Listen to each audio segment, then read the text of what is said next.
Hi everyone, welcome to my channel. நான் உங்கள் ராகுல். இன்னைக்கு எந்த படத்தை பற்றி பார்க்க போகிறோம்னா, மோகன்லாலோட ஆக்டிங்கில் மலையாளத்துலேருந்து எடுக்கப்பட்டிருக்க எம்ரான் படத்தை பற்றி பார்க்க போகிறோம். ஓஹோ, மலையாளத்துலேருந்து பெரிய படம் வருதுடா, அச்சச்சோ அச்சச்சோண்டாங்க. ஆனால் போய் படத்தை பார்த்தா தான் தெரியுது, ரொம்ப செவ்வாய் இழுத்துட்டாங்க படத்தை, எப்படா முடிப்பாங்கன்ற மாதிரி ஆகிப்போச்சு.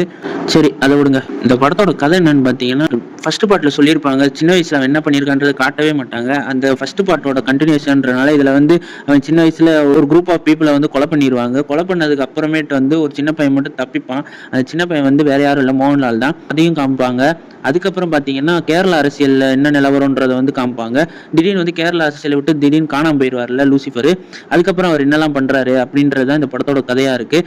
அதனால நம்மளுக்கே ஒரு டென்ஷன் வந்துடும். எல்லா கதையும் மிங்கிள் பண்ணி எடுத்ததுனாலே என்னமோ எனக்கு அவ்வளோவா கனெக்ட் ஆகலை.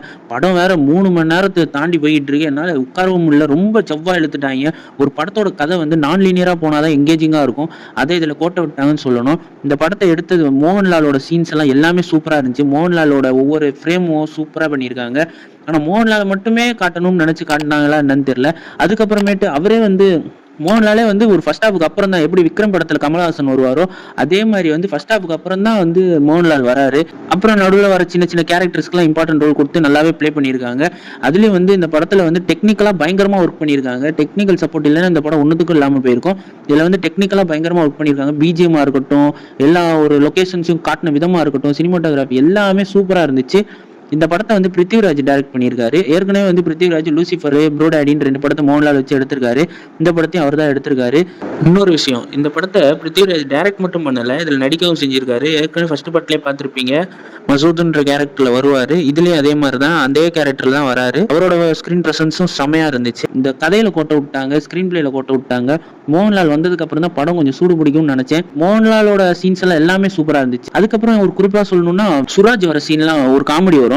அதெல்லாம் எனக்கு பயங்கரமா ஒர்க் அவுட் ஆச்சு. தியேட்டர்ல பயங்கரமா கிளாப்ஸும் அடிச்சாங்க. சுராஜோட காமெடி நல்லா இருந்துச்சு. இதுல வர ஒவ்வொரு கேரக்டர்ஸுமே நல்லா இருந்துச்சு. டொவினோ தாமஸா இருக்கட்டும், மஞ்சு வாரியரா இருக்கட்டும், அப்புறம் அந்த மோகன்லாலோட சின்ன வயசா வர அந்த பையனா இருக்கட்டும், சுராஜா இருக்கட்டும், எல்லாரோட கேரக்டர் ரைட்டிங் சூப்பரா இருந்துச்சு. கொஞ்சம் கொஞ்சம் ரைட்டிங்லயும் கான்சென்ட்ரேட் பண்ணிருக்காங்கன்றது தெரியுது. மைனஸா பாக்குற விஷயம் என்னன்னு பாத்தீங்கன்னா, இந்த படத்துல ஒரு தமிழ் படத்தையும் நான் இத்தனை லாங்குவேஜ்ல பார்த்தது இதான் ஃபர்ஸ்ட் டைம். உண்மையா சொல்ல போனா இதுல நிறைய லாங்குவேஜ்ல பேசுறாங்க. தமிழ்ல பேசுறாங்க, ஹிந்தி, இங்கிலீஷ்னு மாறி மாறி பேசுறதுனால ஒண்ணுமே வந்து புரியாம போயிடுச்சு. அதுக்கே சப்டைட்டில்ஸ் கீழே போட்டுக்கிட்டு இருந்தாங்க. அதை படிப்பனா சீனை பார்ப்பனா ஒன்றும் புரிய மாட்டேன்ருச்சு.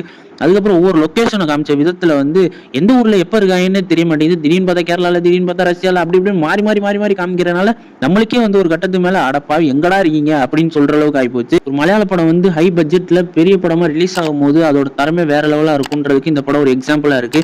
ஏன்னா டெக்னிக்கலா பயங்கர ஸ்ட்ராங்கான படம். கதையில மட்டும்தான் கோட்டை விட்டாங்க. மற்றபடி இந்த படத்தை வந்து ஒரு தடவைனாலும் பார்க்கலாம். அந்த ரொம்ப மோசம்னு சொல்லிட முடியாது, ஒரு தடவை பார்க்கலாம். முடிஞ்ச அந்த வீக்கெண்ட் வந்து போய் தியேட்டர்ல என்ஜாய் பண்ணி பாருங்க. நெக்ஸ்ட் வீடியோல பார்ப்போம். Stay peace, stay safe. மறக்காம சர்ப்ரைஸ் பண்ணுங்க. தேங்க்யூ.